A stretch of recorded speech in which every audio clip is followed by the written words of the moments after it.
Assalamualaikum and hello to all our viewers of Sinar Daily. So I am Fatihah Firdaus. And I'm Syed Ali. Alright, so you are joining us for a Fireside Chat with political veteran Tan Sri Syed Hamid Albar today. So he was most recently with Bersatu and prior to that with UMNO before deciding to quit politics. So Tan Sri was the Law, Defence, Foreign and Home Minister of Malaysia. So thank you for joining us today, Tan Sri. It is my great pleasure. Thank you for inviting me to do so. Here we go.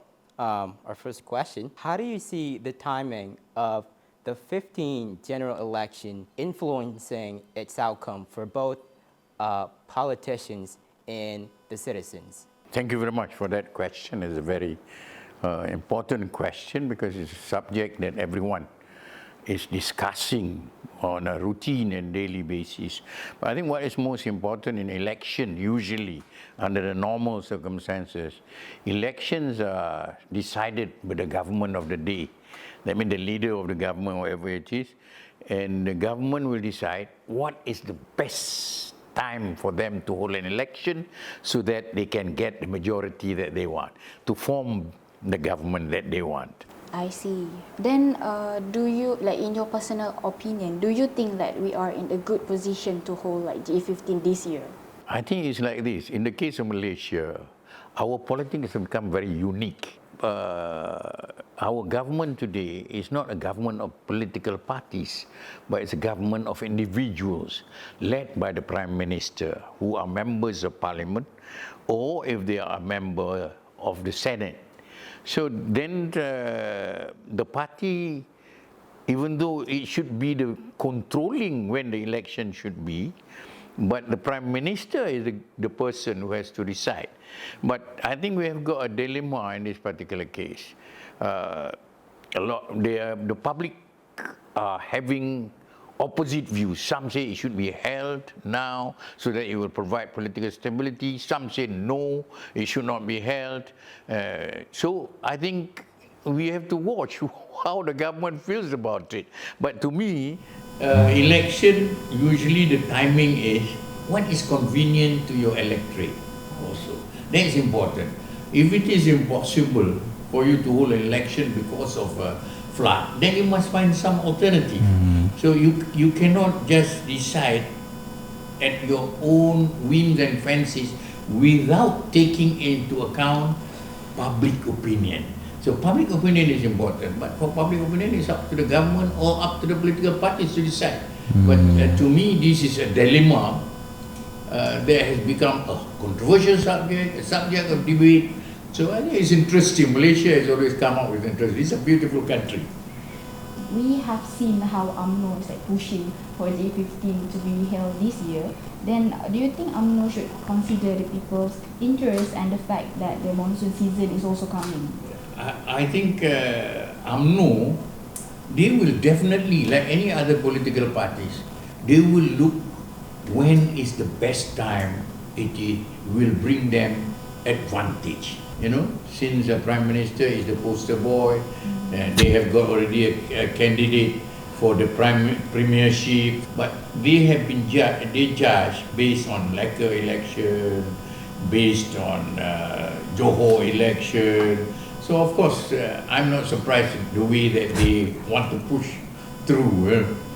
So, you know, how the need for political stability, which in return push for a stable economy and possibly, you know, more stable food production and resources. So what do you see the I don't know if I could say the best solution for this? No, I think the most important thing is it's not the resources you have.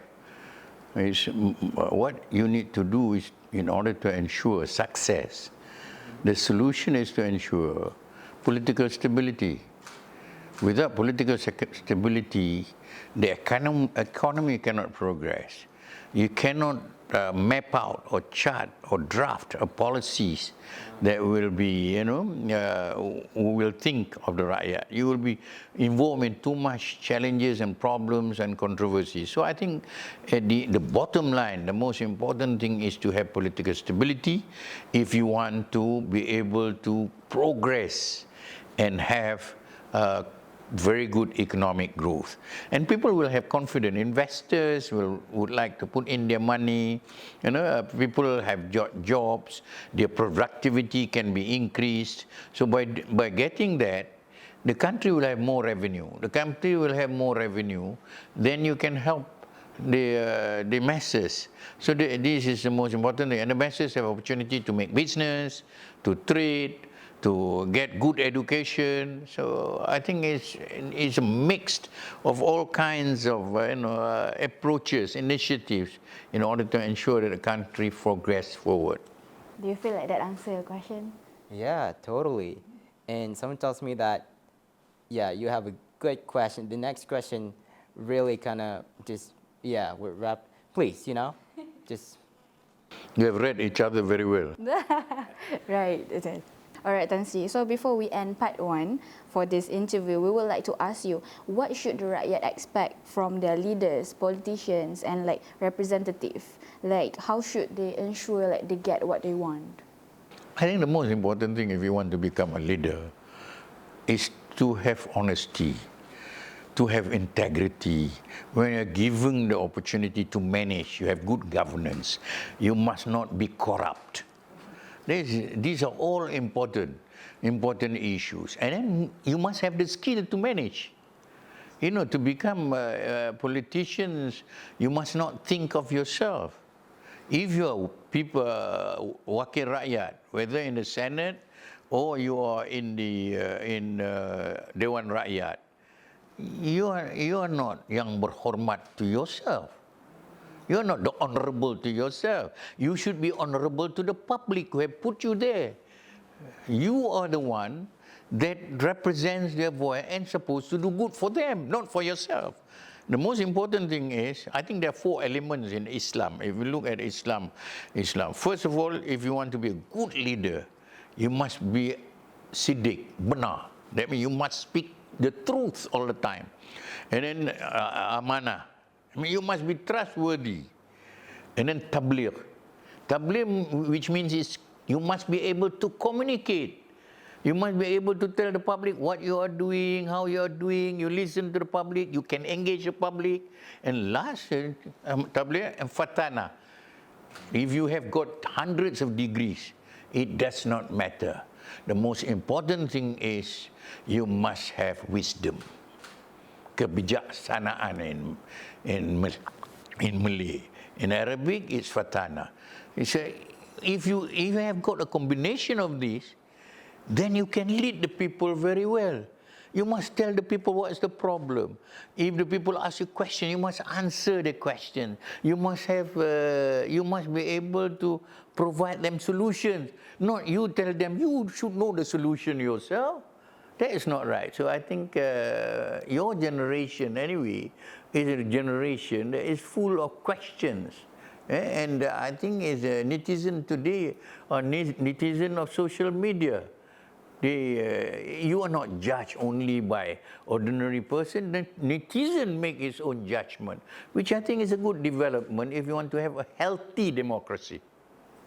True, Tan Sri. You know what, Saidi, I actually like the point where Tan Sri actually included the Islamic parts of what a leader should be, and also like including us as like the new generations, like including social media and everything. The future.